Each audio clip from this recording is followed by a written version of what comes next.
you've been champion in TNA, you've been the champion in New Japan, and then becoming the champion in WWE. I've said this before, you don't get to that spot by accident, whether you hold that title for a day or for a year. You have to be believable in that spot. So how was it when you found out that was happening, and what were your, how'd you feel, and what was going through your head when you found that out? That was so cool, man. It's one thing to win it, and other, and New Japan's is really big for me because of the history that it's had. But the WWE Championship, that's the one that everybody in the world knows, and to be able to say that you were WWE Champion, like you said, whether it was for an hour or a day or however long, man, you're down in the record book as a WWE Champion. I love that, and to be there and had it for a pretty good stint, not a bad deal. It was really cool carrying that thing around with me, and then I took a little pride in when I had to take it out at the airport. So it was cool, man. And actually, it's a funny story. You just reminded me of something, and I don't know if you remember this or not, but when I won my first title and I lost it TV time, it was 5 days in between, but it was really on the Tuesday, and you were with TNA and you were in Orlando, and on my way home to Tampa from Orlando, I met with you and a couple and Frankie and Chris Daniels. We all met up and had some dinner. It had been a while since we'd seen each other, and we were hanging out, and we were talking and catching up and laughing. All of a sudden, you just stopped everybody at the table and you just went, "Hold on a second," and you put your arm around me and you said, "You won the WWE Championship. How awesome is that?" Or the World Heavyweight Championship. And I started laughing. I said, "Well, it wasn't for very long because I lost it tonight." And you said, "It doesn't matter. You were the champion."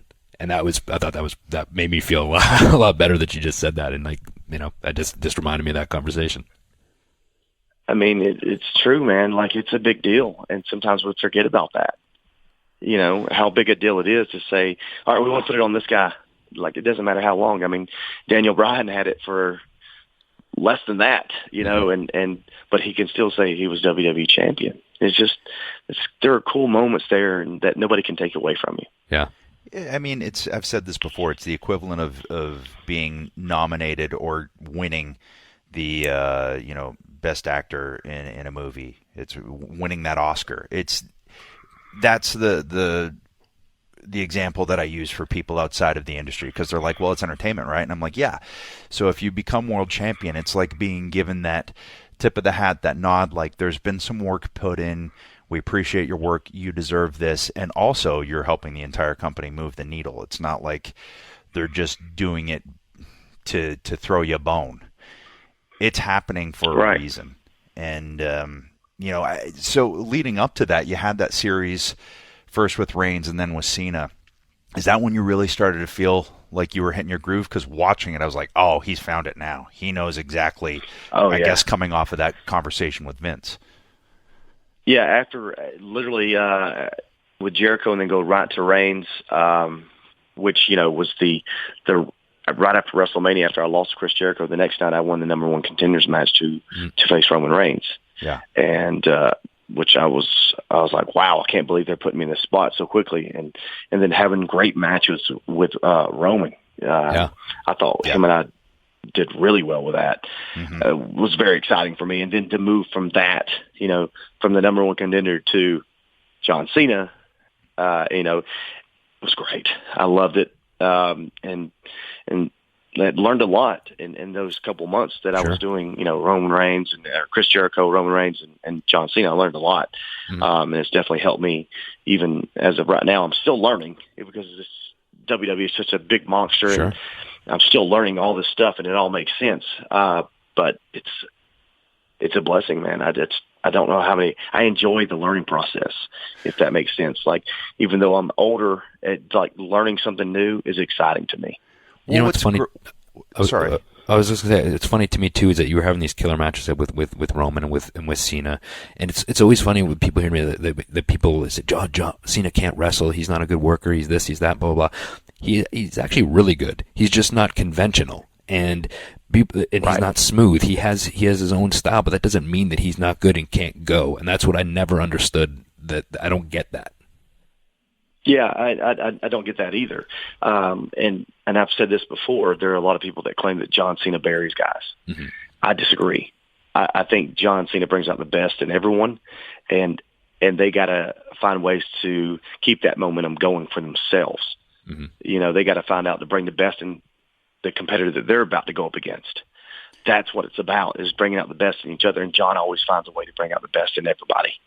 And, you know, and like I said before, and the most important thing is that before we ever step foot in the ring, they already are invested in what we're about to do.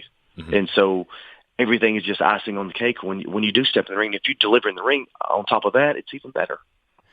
You know, it's interesting you said, because I think you, having been in the industry longer than John, longer than Roman, the fact that you were still understanding that you could learn from these guys who haven't been around as long, but they've been in WWE longer and know the differences between the audiences. And John has a firm grasp of what that WWE audience wants and will react to. He's very, very good about listening while he's out there and being able to audibly just go with what they're feeding. So that and going back to you saying, you know, with Tanahashi and learning something from all of these new opponents, even though you have more experience than all of these guys, that says something about you. First of all, as a performer, to being open to that, but also just, you know, getting in there and with these top guys and then cementing yourself as a top guy. It goes to your point of, well, John doesn't bury people. You just got to, you know, step up and then continue to step up once the series is through that you have with them. Right. I mean, I think if you're humble about, you know, who you are, and not, you know, a lot of people can't, you know, don't want to be humble. They think they're the best. And like, dude, if you want to achieve greatness, I think that you have to be the most humble guy in the arena that day, because you're going to learn something no matter who you get in the ring with. So I just feel like either good or bad, I can always learn something that day. Even if it's what not to do. If I can just retain it all, you know, everything I've learned, I'm going to be a better performer tomorrow. Yeah.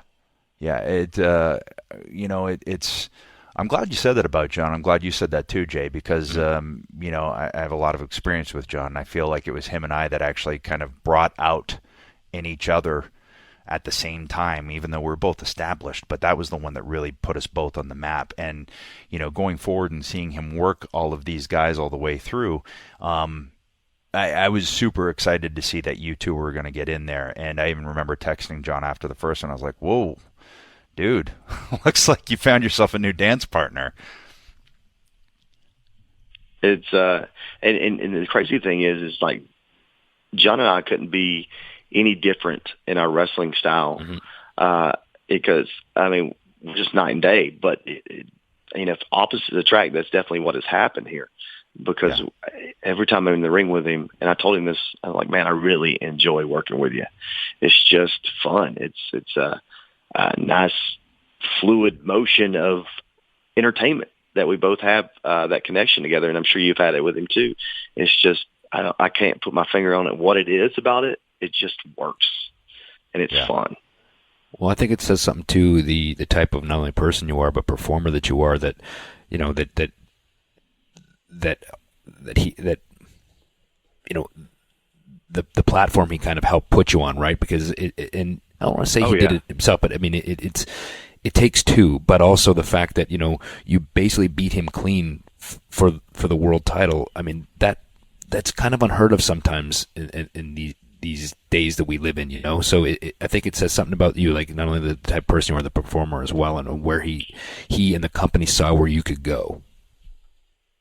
I think the great thing about John is he understands the bigger picture, and knowing that one day we're going to get to do this again, and whatever it is right now is right now, but there's a bigger picture to it that we can go back to when we get to wrestle each other. You know, at some point you're going to be able to have this match again, and then, you know, you can get over clean. Like, our job is to make sure each other look like superstars.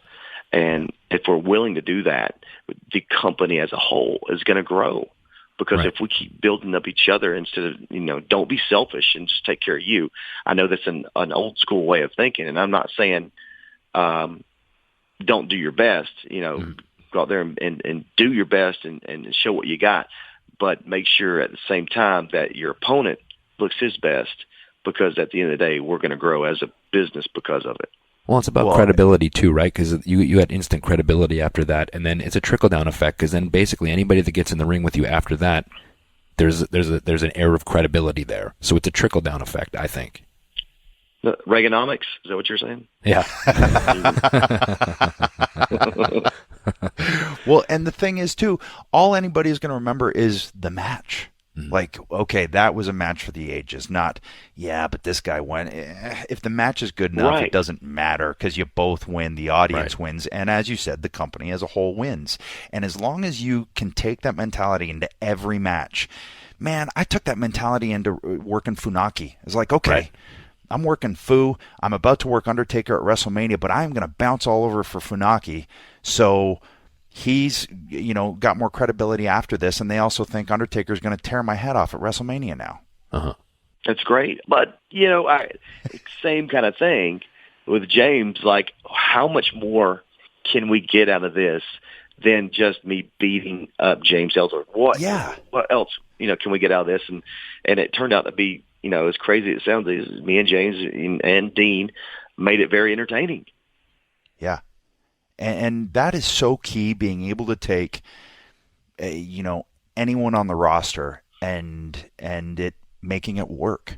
That is truly the key to being back to that 5-tool player, right? Back to showing your comedy side in TNA and your character side. It for Vince to be able to look and go, okay, this is my chess piece that I can put anywhere, and it will win the game for me. And whether that be first match, middle, end, comedy, this, that, but always being able to go back to you, that is huge. And I know he's got to be happy that in you he has another one of those guys.